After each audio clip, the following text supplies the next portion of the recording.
of that.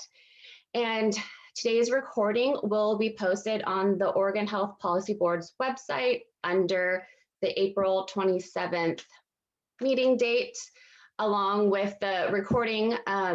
You can direct yourself over there if you'd like to see a copy of the slides, as well as a summary report on this work that the presenters have shared with us for your reference.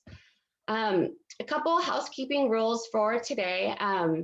Today's webinar is for educational purposes only, and that means no board business will be conducted. So while members are certainly welcome to ask questions, no discussion, deliberations, or decisions will be made. And during the webinar, all participants will be muted. However, we are encouraging members to ask questions throughout, so you can certainly raise your virtual or real hand to signal you have a question, or feel free to send me a question, or if you have a comment in the chat box, and we will prioritize questions from the members, but staff and members of the public, pending time, we will also take questions and comments from you. Without further ado, I'm going to go ahead and introduce our presenters. Today we have Colleen Rulin with the Department of Pediatrics at Dornbecker Children's Hospital up at OHSU, and we also have Elena Rivera with the Children's Institute. Welcome both of you, and thanks for being here today. I certainly appreciate it, and I just want to go ahead and welcome you, and then also ask to John Santa. I know this is a topic near and dear to you. Just wanted to see if there was any comments, John, you'd like to share before we get started, or if not, Colleen and Elena, please kick us off. Well, I'd just like to say it's great we're here and looking forward to this presentation and the board meeting next week. Yes, great, thank you. Okay. Awesome. Colleen and Elena, please. Yeah, thank you, Tara, and thank you, John. Good morning, everyone. It's such a pleasure and an honor to be with you all this morning. And Colleen and I are here to share about progress to develop a new CCO metric focused on young children's social emotional health, which is part of a broader effort really driving at the health aspects of kindergarten readiness. We're here because we feel this work is strongly aligned with the priorities of the Health Policy Board. And this effort has been a really close partnership between Children's Institute, the Oregon Pediatric Improvement Partnership, where Colleen is the executive director, and the Oregon Health Authority. So our goal today is to provide some key background information so that you're prepared for a bit more of a discussion at your upcoming board meeting next week. We'll cover some background, we'll highlight why we're bringing this work to your attention, and then we'll dive into the aspects of the CCO social emotional health measure and give you an overview of that metric. And then we'll cover next steps for proposing this measure to the Health Plan Quality Metrics Committee and the Metrics and Scoring Committee, which is coming up for us. And we'll be sure to save some time for Q&A as well. All right, so there has been some really exciting and growing opportunities in Oregon to specifically look at the health sector's role in kindergarten readiness and deepen cross-sector collective action in support of young children and their well-being. This work was really got off the ground as a result of early learning and health system reforms, which set a strong foundation for partnership on behalf of children and families. And then ongoing transformation of our systems really continue to highlight the importance of making connections, deepening collaboration across sectors in service of supporting young children. This is highlighted in Raise Up Oregon, which is Oregon's early learning system strategic plan, which has been developed with really broad cross-sector input, as well as shared priorities of Governor Brown and her children's agenda, as well as you all, the Health Policy Board. And so strong and growing opportunities in this space. In 2017, the Metrics and Scoring Committee held a series of conversations about the opportunity to identify and adopt CCO incentive metrics that could be focused on kindergarten readiness.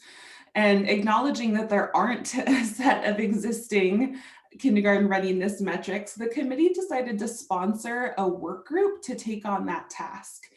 And so together, Children's Institute partnered with the Oregon Health Authority and brought on the Oregon Pediatric Improvement Partnership as a measurement expert consultant to convene a year-long technical work group in 2018. We were tasked with focusing on the health sector's role in kindergarten readiness and recommending CCO incentive metrics that could drive collective action toward kindergarten readiness. We intentionally sought diverse cross-sector representation on the work group. So the roster included CCO representatives, providers, early learning hubs and stakeholders, healthcare quality measurement expertise, as well as consumer representatives. And as I mentioned, the support team included Children's Institute, OHA, and consultants. We had a facilitator, Diana Bianco, and then Colleen with OPIP was our measurement expert consultant. And Colleen, I'll mention, is also a current member of the Health Plan Quality Metrics Committee and has been for many years. A high priority for this work from the very beginning was keeping family voice front and center in our efforts.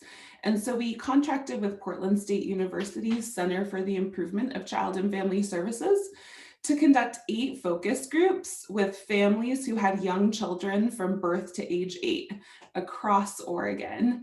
And the purpose was really to hear from families about what they wanted and needed related to kindergarten readiness. And so we targeted hearing from low-income families, families of color, and families of children with special health needs, and held these focus groups in both rural and urban communities. And so families shared what school readiness means to them, really speaking to the importance of social emotional skills and development. And when we asked families how health services support school readiness, they really highlighted the trusting relationships that they have with their healthcare providers, the importance of prenatal and postpartum care, as well as parental mental health. And we also asked families how health services could improve to support kindergarten readiness. And families shared about wanting providers to help identify concerns, developmental concerns earlier, and make referrals to needed services, amongst some other areas of improvement. And so if anyone's interested in diving deeper into these focus group findings, we can send a link to the full report. But this information was really instrumental in our work. So the technical work group, after a year-long process, developed the measure recommendations pictured here. They recommended a 4-part measurement strategy. So it includes 4 measures that are intended to roll out over a few years, collectively addressing children's physical, oral, social, emotional, and developmental health. And the first 2 metrics you see on the left, preventive dental visits and well-child visits, those have been adopted and are currently CCO incentive measures included in the measure set. These recommendations, when presented, were unanimously endorsed by the Metrics and Scoring Committee and Health Plan Quality Metrics Committee. So we've benefited from their really strong support. And then here we are today focusing on this new social emotional health measure. We're excited to dive into this with you all. So the purpose and vision for this measure is really that children from birth to age 5 in this crucial period of brain development, that they have equitable access to services that support social emotional health and are the best match for their needs and their families' needs. And what the metric does is drive CCOs to address complex and system level factors that are impacting the services that kids and families receive, and for which there may be payment, policy, or other systemic barriers that need to be addressed. We're also looking to fill a gap, a long-standing gap in the existing CCO incentive measure set that we'll highlight later on. So the activities in the measure build capacity within CCOs for enhancing services, integrating services, supporting cross-sector collaboration, and building future measurement opportunities as well. And you'll also hear that there's a component of the measure around using child-level data to guide and inform efforts, as well as assess the sensitivity and specificity of the measure to these system transformation efforts.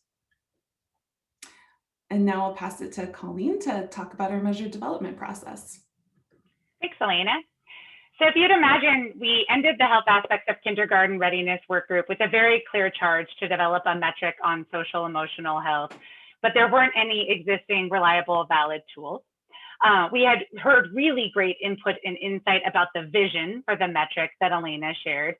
But then we had to think about how are we going to operationalize that vision to a metric that is feasible, reliable, and meaningful, and that also would fit within the CCO incentive metric set and within the health plan quality metric set. So would meet the criteria and the types of metrics that are included in those sets.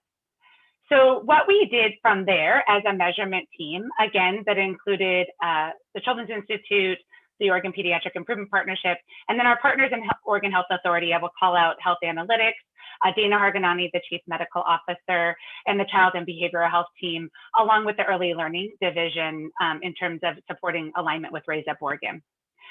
So we had this kind of concept and topic, but we actually really wanted to make sure that the measure was anchored to ground level input and cross-sector input about what are the barriers and opportunities. That if we were going to narrow the measure and think about the most important places to focus, where does the community across the state tell us to focus? And so we conducted a survey of stakeholders that was anchored to evidence-based strategies, anchored to barriers that we had heard, and anchored to information that we had gathered in improvement proof pilots in 13 counties. And we had a great response to the survey. We had families respond, we had healthcare and early learning providers respond, and we had cross-sector leaders respond. So we had all these responses, and then we had to harvest them.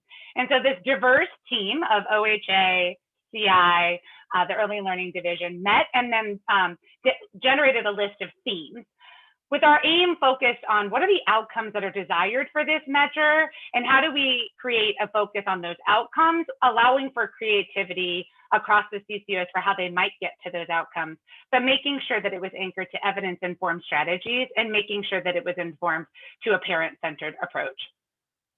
So then we took those themes and activities, identified activities that would be applicable and relevant for what a CCO should be held accountable for, and that would fit within the criteria of metrics that are included in health plan quality metrics and metrics and scoring. So in order to do that, we developed design parameters that honored the feedback and input that we received from health aspects of kindergarten readiness, but also took into account the criteria that are used by health plan quality metrics and by metrics and scoring. And then thought really critically about, given that we need to have parsimony within the metric, given that the metric needs to be feasible, meaningful, and relevant for a CCO, what are the most important things to include in the measure so that we're really pushing on the levers that this measure can provide and thinking about the hydraulics of a system. Again, I will say this is where the input from the families, healthcare leaders, early learning providers, and cross-system leaders was just critical in helping us think through what are the most important parts.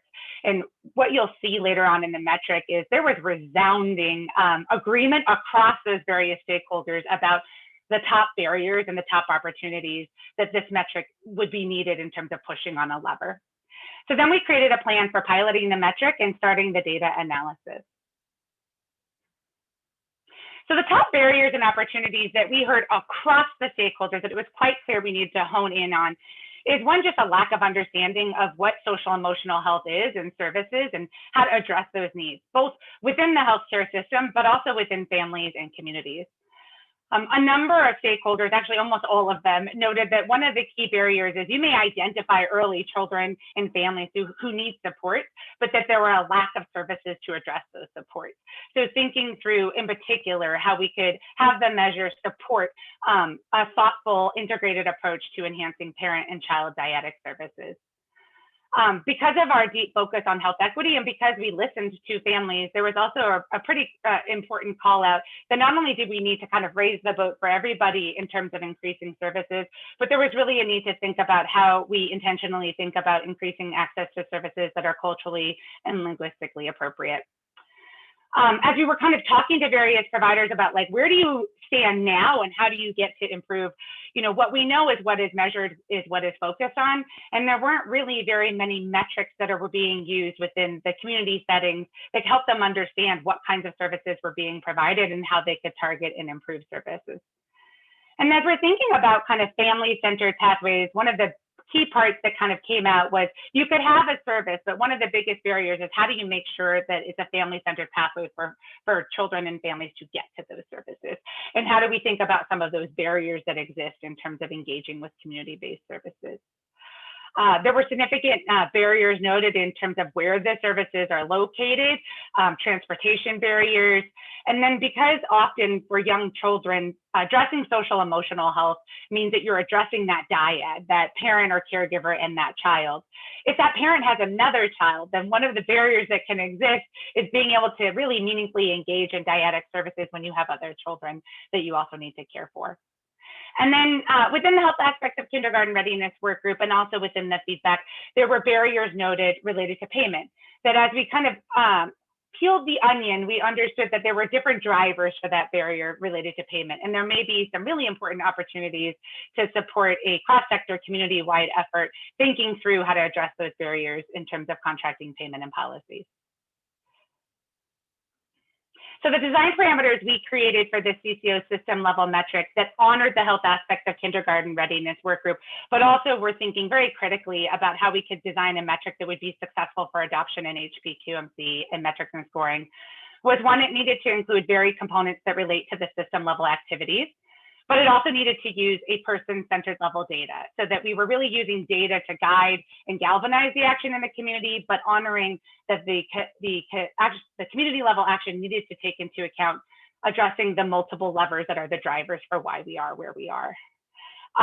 We really wanted to make sure that the items address the gaps in the current incentive metrics. So as Elena mentioned, there is no current metric that's focused on behavioral health for children, with the exception of the assessment measure for children in foster care. And there is no current metric that focuses on the continuum of social emotional services that would be provided in a variety of settings, including within primary care, within specialty behavioral health, and also within our invaluable early learning providers.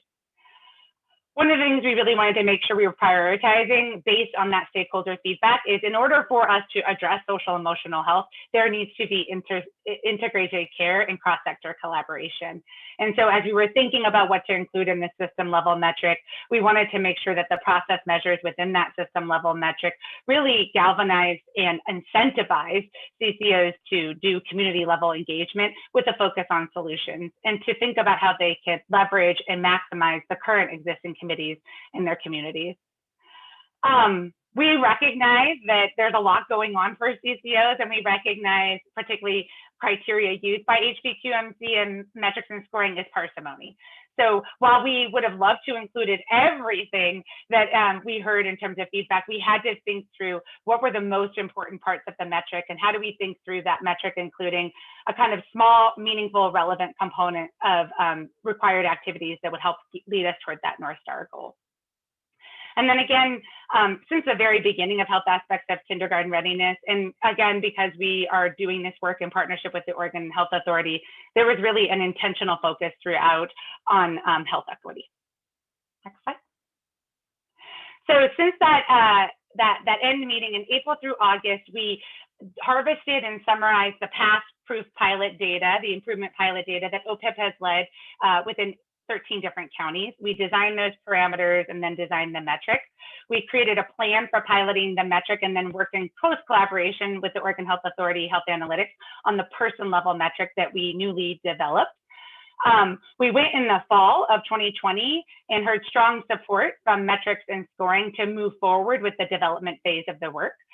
We developed a pilot plan for the coordinated care organizations and presented an optional plan for the coordinated care organizations to participate in a pilot of the attestation metric. Under that optional offer, 11 of the CCOs enrolled in the pilot. We also presented to the Early Learning Council, given our strong commitment to aligning this work with Raise Up Oregon and the early learning priorities for birth to 5. In February through April, we conducted the CCO pilot, which concluded on April 21st with the final closeout survey. Today, we present to health plan quality metrics to request and propose their inclusion of this metric in the set that could then make it possible for metrics and scoring to consider the metric. And that presentation in terms of the metric would happen May 21st. So again, in terms of the kind of building momentum and building support, you just saw that table, but I'll put it in a simple way. So again, as Elena mentioned, 2017, metrics and scoring sponsored and asked us to do this work.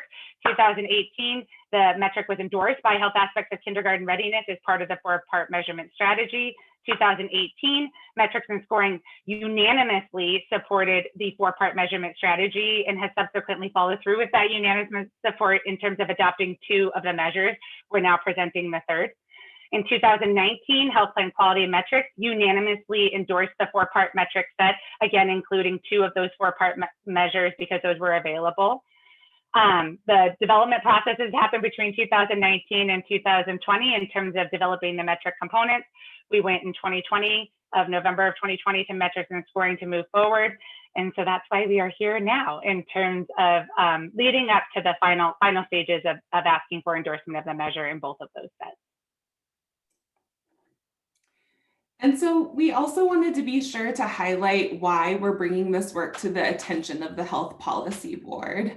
We know the work of the Policy Board is extensive, and as we followed conversation about board priorities, it's been clear that this work is really deeply aligned, in particular with 2 of your priority areas, which is supporting committees of the board and ensuring work is centered on health equity.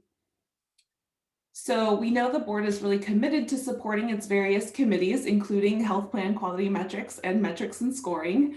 Both of these committees have expressed long-term interest in measures of the health aspects of kindergarten readiness and have unanimously endorsed our recommended measurement strategy. And this work on a new social emotional health measure in particular is really aligned with those committees' desire for more transformational measures and for measures that focus on social determinants of health and the upstream drivers of health equity.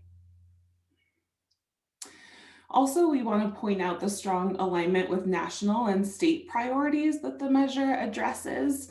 So nationally, Bright Futures pediatric care guidelines have evolved to really include a stronger focus on social emotional health, and school readiness has been lifted up in Healthy People 2020, our national public health priorities.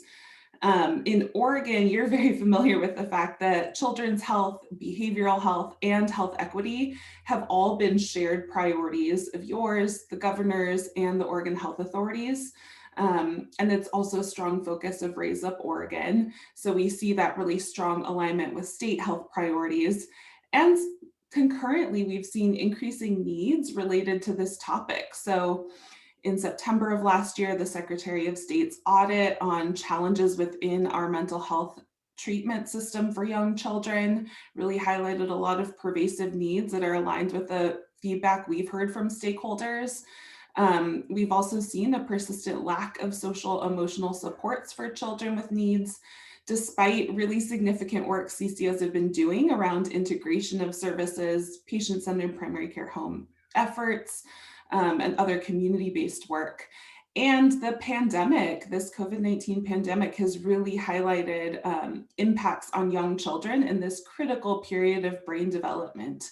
The isolation, the family economic hardship, the parental stress, which really trickles down and impacts kids' social emotional development. So there's an enhanced need and urgency now. we've worked to thoughtfully integrate health equity throughout various aspects of this metric. So first, in the issue identification, you heard the really deep work we've done to hear from stakeholders, including families and providers who work directly with young kiddos, about needs on this topic. And education, you all know this is a social determinant of health in itself.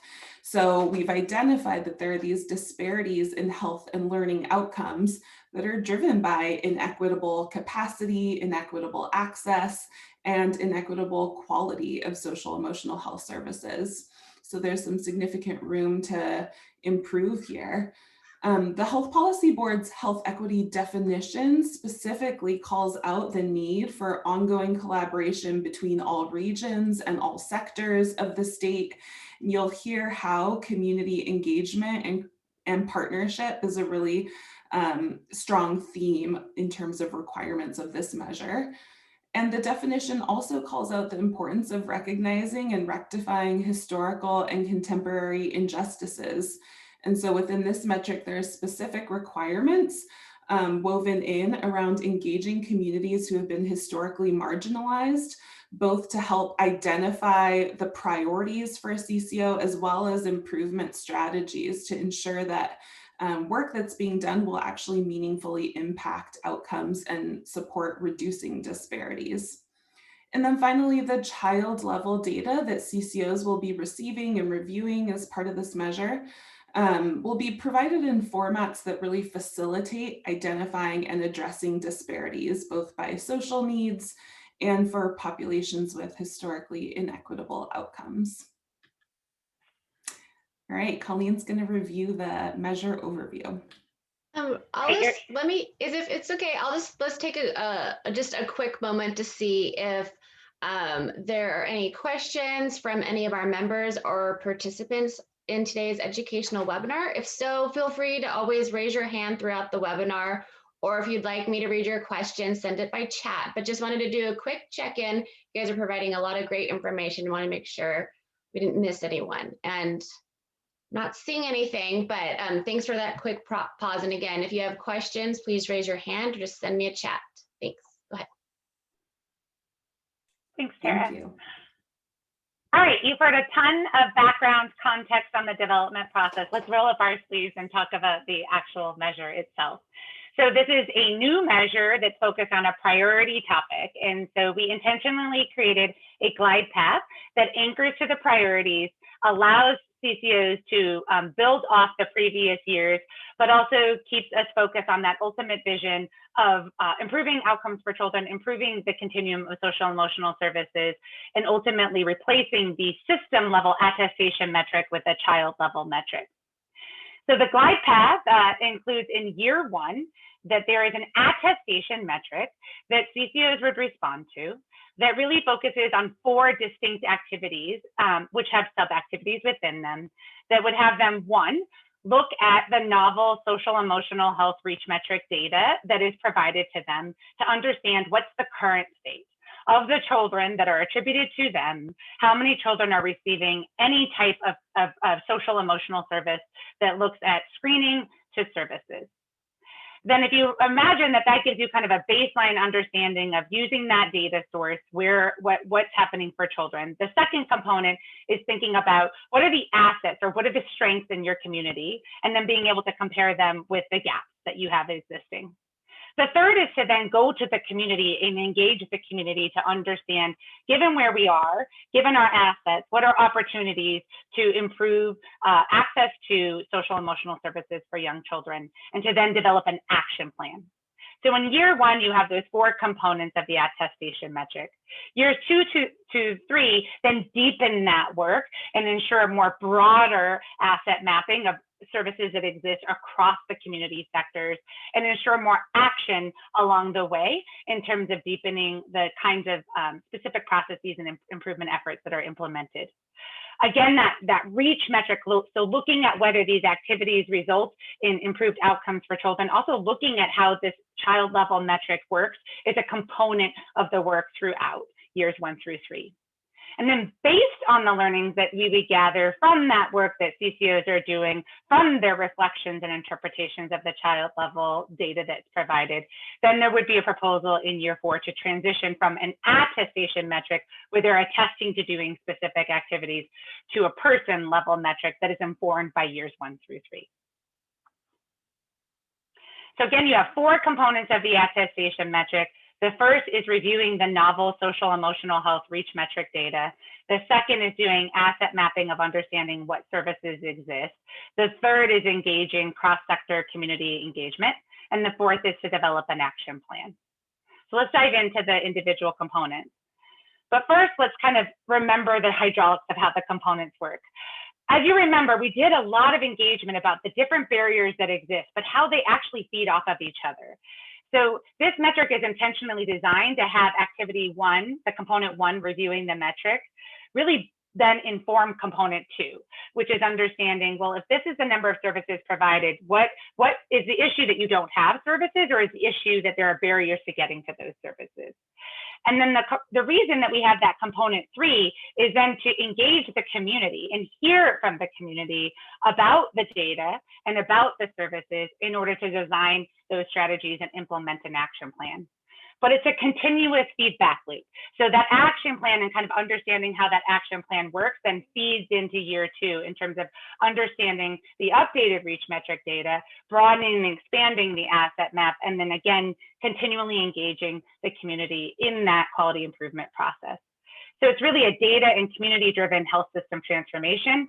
And again, it's really intentionally designed to be a quality improvement effort that's kind of feeding on each other and learning from each other about where the opportunities, where do things work, and where are there opportunities to kind of refine. So activity number 1, reviewing the social emotional health reach metric data. And I'm going to describe it in just a second. So there is data that would be provided by the Oregon Health Authority Health Analytics Division to the coordinated care organizations. This is novel data. It's data that has not been provided to them. In the 11 CCO pilots, we understood that there was not a CCO that currently had a standardized way that they were tracking whether young children were receiving this breadth and depth of social emotional services in the way that we have defined it. So in that first year, the work that would happen for the CCOs is that they would actually review the data provided by the Oregon Health Authority, both the aggregate reports that I'll describe and also the child level data, which would allow them to look at whether there might be inequitable results based on certain types of characteristics of children. The second is then to think really intentionally about how they can use that child level data to analyze within their own system the access to social emotional services for at least one population with historical inequitable outcomes. And so as Elena mentioned, we gave them examples of populations by which they might look at whether those social emotional services were received.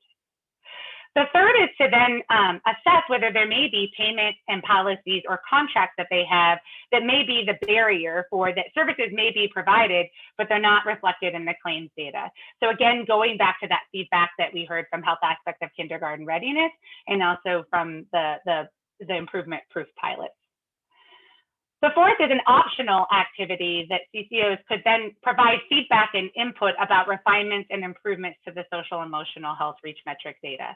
Again, this is a novel metric, it's brand new developed, and so this quality improvement process of how the metric could actually be improved once they've received the data is a really important component of the work. So I've been talking about the social emotional health reach metric data. Let me now provide a description.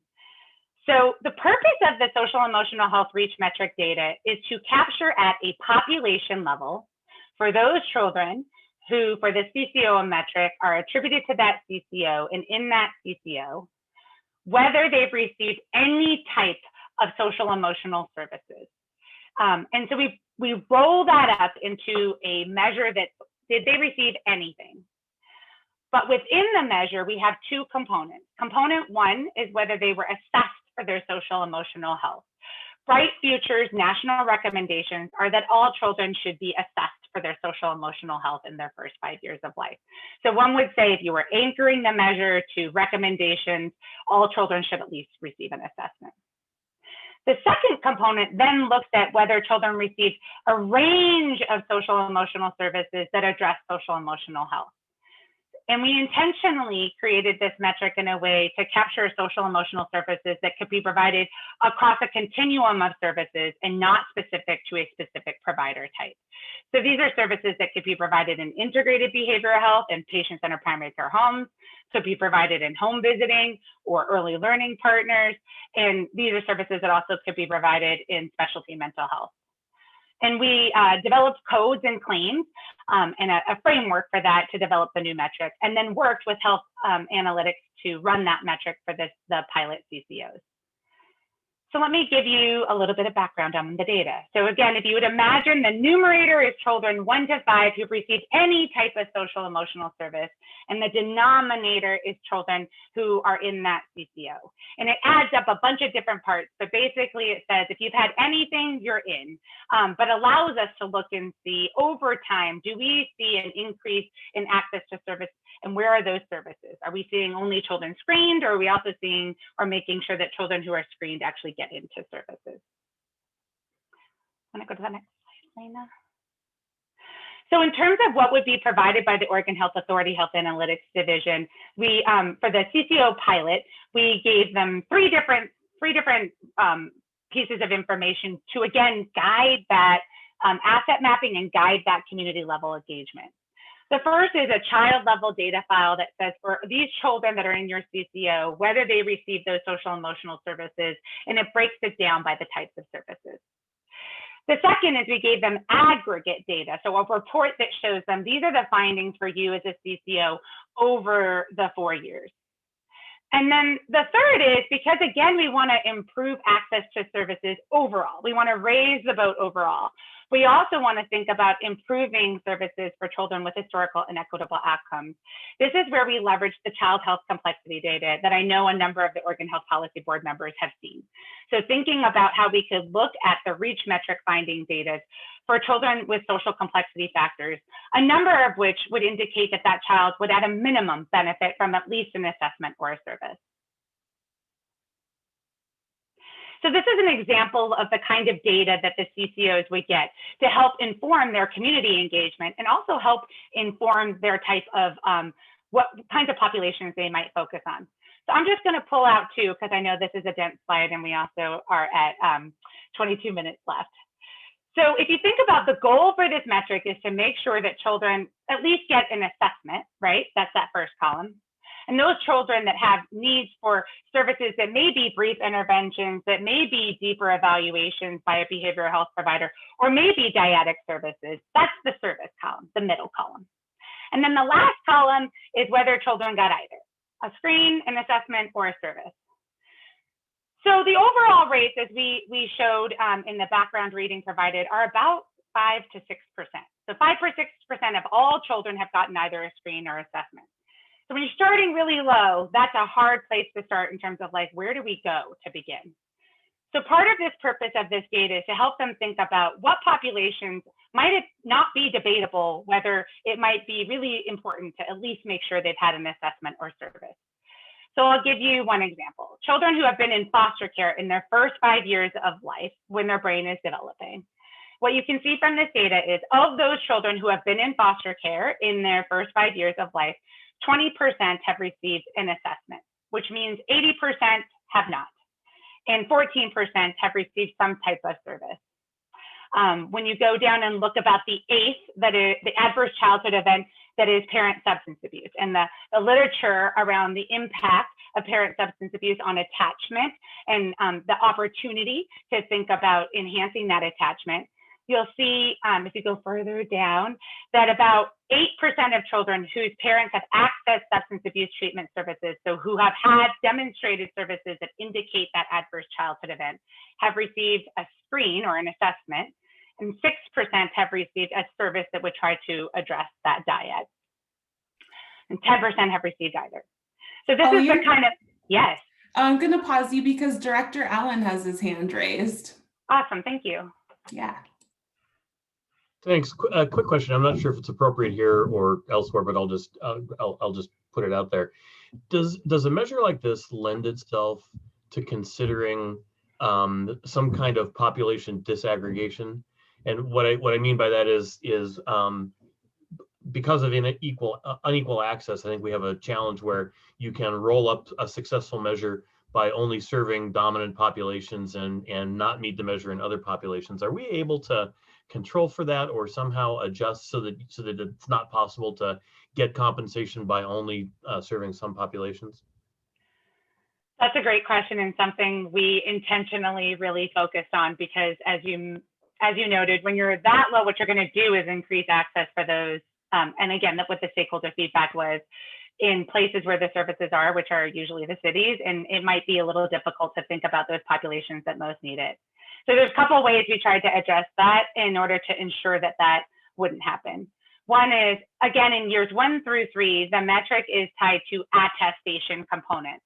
So there are required elements in the attestation that say, yes, think about how to improve services overall, but then we require them to think about populations for which we know there are inequitable outcomes, and for which we know, while they may be the smaller population, there's disparity in the access in terms of their care. And so that's one way we tried to address it, Director Allen, in terms of intentional proof points in terms of the attestation metric, that they couldn't actually meet the attestation metric unless they did that intentional work for subpopulations. The second is that we are able to look at this data by these social complexity factors and able to see overall, do we see improvements overall, but then do we see improvements for some of these most vulnerable populations? So to narrow down to these components in terms of the social emotional reach metric. In years 1 through 3, that might be a discussion that we have of, as we're thinking about replacing the child level metric, replacing the attestation metric with the child level metric, how do we think about the hydraulics of the measure so that we're thinking about ways in which we could incentivize using data, improvements overall, and then potentially for some of these populations that may be smaller, but are important to make sure are in scope in terms of the improvement efforts. Thank you. Colleen and Elena, I also had a question come in through the chat box. They were asking about the social emotional health assessment you were referring to. Yeah. If you could speak to that, I think that's what they're curious about. Sure. So the claims that are included in that include, one, Bright Futures recommended screening claims, so 96127. There are a number of tools that you could use to meet that assessment claim. So an example of commonly used recommended Bright Futures recommended tools are pediatric symptom checklist, the survey of well-being of young children, the ages and stages, social emotional. So there are a number of tools that are more often used in the context of kind of population-based well child visit care, and also tools included in that assessment measure that could be used, for example, by integrated behavioral health. So in the background materials and on the website are actually the distinct claims and codes that are included. And then in our webinars for the CCOs, which are public and we'd be happy to share, are examples of the kinds of tools that meet that requirement. Great, thank you so much. Sure. Okay, I'm sensitive to time, so we're going to go to the next section, Elena. I think we've talked about this one, so I'll go to the next one just to make sure that we're in, I think we can go to the next one, yeah? Okay. Maybe it's mislabeled. Go back to the, sorry. No worries. Are you wanting to look at? Nope, I got it. Sorry, I was off track. So you can go to the next part. All right. So again, if you start with the claims data of like what services are being received, then the second part is to think about what are the assets in the community. You know, one of the things when you talk to coordinated care organizations about like, do you have services for children birth to 5? It can actually be really difficult in their contracting mechanisms to know whether the people that they contract with actually have services that are specific to a more narrow population. So if we're trying to kind of use the attestation metric to understand where we are and then how we design a community engaged process to develop where we're going to go, you need to understand the assets in your community. And so using standardized valid asset maps that have been tested in improvement proof pilots and that actually guide people to what are social emotional services and what are the modalities that are important, again, hearing from that feedback, This component of the measure would actually develop a staggered process by which the CCO would understand, one, of their contracted behavioral health providers, how many of those contracted behavioral health providers actually have providers who see children birth to 5, while also looking at some of the factors that lead to gaps in access, such as language spoken, the race, ethnicity of the provider, and location of the provider. In year 2, we expand that access map to align with some of the priorities in our state around integrated behavioral health and patient-centered medical homes. So knowing that CCOs are really trying to kind of make sure more children are getting into high-functioning medical homes, how many of those medical homes have integrated behavioral health that see birth to 5? And then the third, to expand even farther, the really important and critical partners that are in the early learning sector and other community-based sectors that could be leveraged in terms of thinking about the breadth and depth and continuum of services. And then a component of this work is then to kind of review that asset map and submit a summary of their reflections. Elena, you want to take over and describe component 3? Yes. So component 3 is really focused on cross-sector community engagement and engaging partners in both reviewing the data, reviewing the asset map, and identifying priorities for an action plan. So the specific requirements are aimed at using data meaningfully to engage partners and stimulate conversation.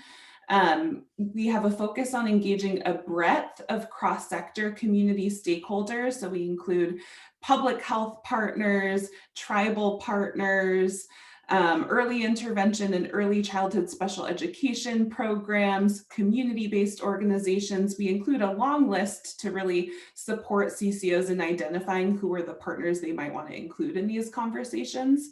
And then also driving meaningful engagement of families and communities who've been historically marginalized as a result of racism and systemic bias, both to help identify service and access gaps and also to prioritize areas of improvement to address those inequitable outcomes. And so CCOs will attest to engaging families, providers, and advocacy groups through some best practice engagement strategies, a wide range of them that we offer examples of to again support CCO work. Component 4 is the action plan, and the overall objective here is to put all of the learning into practice. And so this component requires CCOs to develop a plan that includes targets, strategies, and progress milestones that will all support the CCO addressing the systemic barriers around accessing social emotional health services and build community-wide capacity for enhancing services. So in year 1, CCOs are building their action plan, and then in years 2 and 3, they're revisiting that action plan and seeing, did we make progress? When we look at that reach metric data, have we been able to make progress in assessments and services? And when we look at our progress milestones, have we made progress? And then refining the action plan accordingly with additional community input. So those are all 4 components of the metric. We know that's a lot of information, but really wanted to give you all of that background and content because each of those components is so crucial, as Colleen has discussed, the hydraulics of how they fit together to really support system transformation in this space. So I'll just quickly, briefly outline our next steps. This afternoon, we're presenting to the Health Plan Quality Metrics Committee. We're going alongside the Metrics and Scoring Committee chairs to request that HPQMC include this measure in their aligned measure menu. And doing so will allow the Metrics and Scoring Committee to consider adopting this measure in their CCO incentive measure set. And then on May 21st, we plan to go to the Metrics and Scoring Committee with a proposal for adopting this measure for the 2022 incentive measure set. We talked about this earlier in our design parameters, but we have worked hard to ensure the metric really meets both committees' measure criteria. So we've been building evidence around feasibility, meaningfulness, validity, and reliability. We've shared that this measure area really fills a significant gap in quality, and there's a big opportunity to make improvements given the gaps. We have this intentional focus on health equity and looking at the upstream factors impacting health. And we're filling a gap in terms of the continuum of social emotional health services provided in a variety of sectors and settings. As you've heard, we really care deeply that the metric addresses family and community identified priorities. And so to that end, we've had many stakeholders offer public comment about the importance and urgency of the measure. So if you'd like to read any of recent public comment, we've shared a link here to the November 2020 Metrics and Scoring Committee meeting. And then we do anticipate some additional public comment at the May meeting on May 21st. So welcome you all to review that information and hear directly from people who are most impacted by this topic about why it is important. Colleen? Yeah, so one of the things we wanted to just kind of note is we know this is a really difficult time for the health systems, and we know that asking health systems to do more is hard when we're in the midst of a COVID-19 response.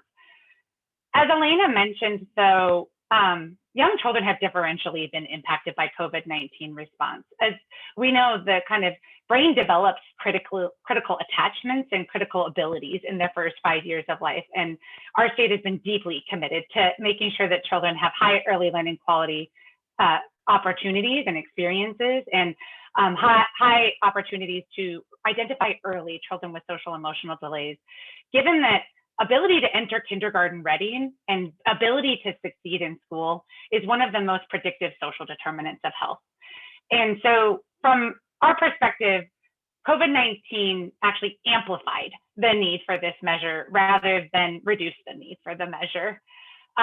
Again, as we're thinking about parsimony of the measurement sets, and as metrics and scoring and health plan quality metrics are really trying to think about what are the most important metrics to include, knowing the levers and hydraulics that the measurement sets provide, this metric really addresses a really important gap that exists for this population, which as an Oregon Health Policy Board, you called out age as a priority of health equity, and there are gaps in measures for children and gaps particularly in this content area.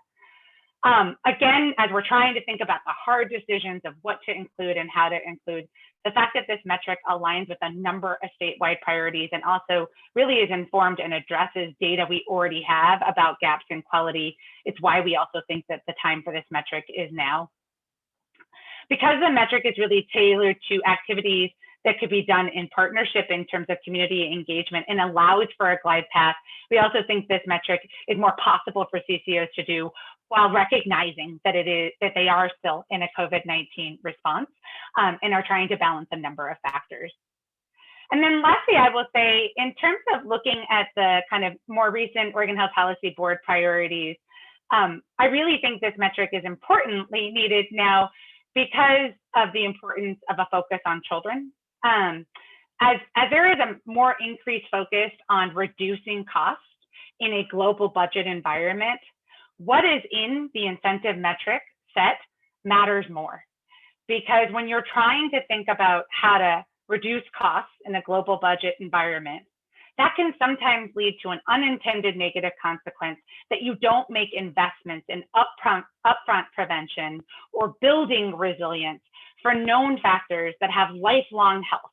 And so kind of thinking about the balancing act of how these metrics could fit into a set within the bigger context of what's happening within the health systems, we think it's an even more critical time for this kind of measure that focuses on upstream social determinants of health and investments in preventive behavioral health in a way that could align with future health outcomes.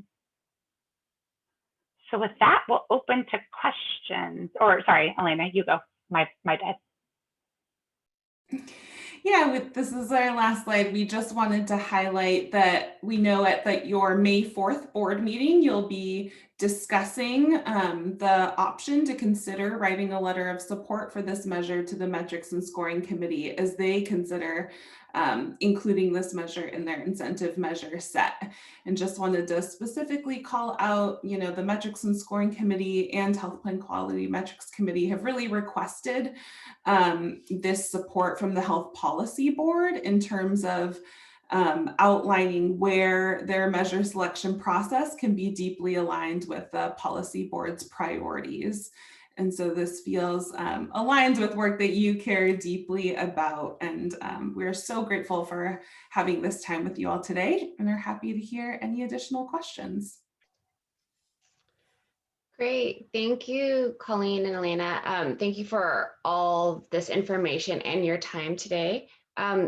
Certainly welcome anyone participating today. Please, again, if you have a question, go ahead and feel free to raise your hand or unmute yourself and ask out loud, or send it in the chat box. And like Colleen and Elena said, the Oregon Health Policy Board will be discussing this metric at our May 4th meeting. So the purpose of today would be to ask any clarifying questions, to dive deeper into those details, to gain an understanding. And then, of course, any kind of discussions or deliberations will be held next week at our board meeting. I see John, go ahead, please. Yeah, Colleen and Elena, that really was great. And I'm just kind of stunned by the slide that had all the data on it, and how difficult it is to get this done. I just want to clarify, I think the plan is that the social emotional measure gets put into the measurement set, and gets incented eventually by metrics and scoring, that happens a second year and a third year. So while you can't guarantee what'll happen year 2, year 3, the plan that would be that this would be incented for 3 years. It's a process measure really now, but then at the end of 3 years, it could become an outcome measure. Correct. And so to create a glide path, because this is novel work, any of the priority measures that are going to come to HPQMC and metrics and scoring, for them to be a priority measure, that means one hadn't existed before. So the intentionality of giving CCOs transformational funds to do activities represented in the attestation metric, so the processes or the systems in the attestation metric, are to help them develop right-sized activities within their community, community-informed, but also helping us track the sensitivity and reliability of the child-level metric and learn what is the composition of that child-level metric, so that we can ultimately move to the outcome. That is, the goal is to improve the access for children across those continuum of services. Yeah, well, just a closing comment to my colleagues. You know, my back of the envelope calculation is that if this is an incentive measure for 3 years, you know, you're talking about an investment of $100 million or more on, I think, a very important social determinant. And you know, the more I've gotten into this, the more I appreciate really how this is a wonderful example of resources being used on education and such an important social determinant. So terrific work. Thanks. Thanks. I see Trilby has her hand raised, and then I also have a question in the chat box if we have time. Go ahead, Trilby. Well, my question is really procedural, and I don't know that we're going to have time to answer it. So it could be that Colleen or Elena could supply a bit of information in the chat. Wonderful presentation.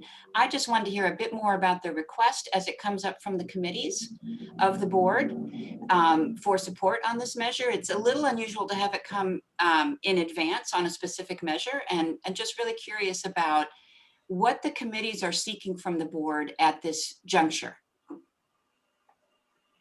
Yeah, because this is a priority metric, one of the criteria for health plan quality metrics, as you know, is that a priority metric has to be aligned with state priorities. And one of the areas that it calls out is the Oregon Health Policy Board. So because we started this work to align with and build momentum and work that was aligned with your previous priorities focused on children and behavioral health, I think the committee is I think it would be useful and beneficial for the Oregon Health Policy Board to clarify support that the metric is aligned with those priorities and the larger picture goal. Again, as you guys have kind of outlined a focus on equity in the members of the committee level work, I think also kind of helping connect for them, if that is comfortable, that this metric does align with those components is part of the reason for health plan quality metrics, the kind of value of that. As you know, metrics and scoring also is kind of refining what they define as transformational metrics and refining and defining kind of as they think about a limited measure set, what are some of the criteria that we need to consider in terms of having a limited metric set. And as you have heard in past meetings for metrics and scoring, they do put a lot of weight on whether a metric addresses a state priority and addresses some of the priorities that they have heard direction from the Oregon Health Policy Board in terms of areas of care. So I think that is part of the reason to kind of help illuminate that issue, knowing that John has obviously been on those committees. And so John, you would hear better than I in terms of what have been some of the deliberations or questions that come up when they're weighing decisions around which metrics to include. That's super helpful. Thank you, Colleen. Great, thank you. And Trilby's question reminded me that Colleen and Elena are going to share a couple follow-up links and materials with me. And so I will be sharing that with meeting participants. So if you are not on the appointment for today's meeting, please email me or the Oregon Health Policy Board to receive those resources. And I will also put that on the board's website. So thanks everyone for your participation. And thanks again, Colleen and Elena. We certainly appreciate it. And we will have the recording and resources up on the Oregon Health Policy Board's website shortly. So thank you, everyone. Have a great day and take care. Thank you so much. Thanks for the opportunity.